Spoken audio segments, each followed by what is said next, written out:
You have a very unique background, I would say. You were a key person at Roland Berger for the region. And kind of what was your first, touch point, like hands-on in the crypto industry? Yeah? Because you're now the key person at DFINITY, one of the world's biggest crypto projects.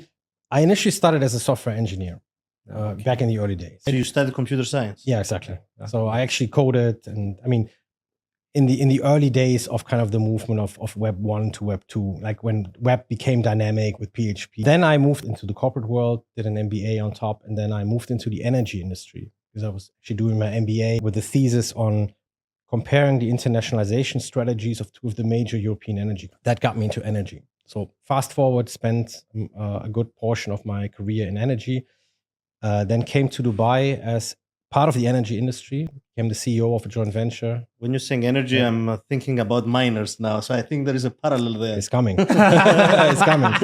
But funny enough, it wasn't the first touch point around mining.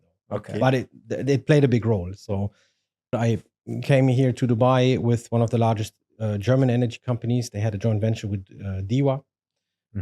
Became the CEO of that joint venture. And we had two business lines at that point in time. One was classic consulting, so we externalized the management consulting services of RWE. So I've been involved in a lot of the energy strategies that were made at that time in Dubai and Abu Dhabi. And the second part was a small venture fund, because at that point in time, the European energy industry was really in a bit of an identity crisis, because everyone thought our entire business model is going to be decentralized. No one is going to need central power anymore.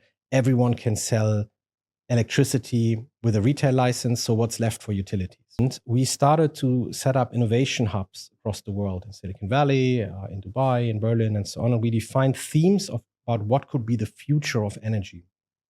And one of the themes we had was the idea of a machine-to-machine economy, where basically you have a lot of devices in the distribution grid, and they all need to communicate to each other, and they all need to do payments, right? And micropayments were not feasible at that point in time. And there came blockchain, right? So blockchain was kind of the idea of enabling a machine-to-machine economy.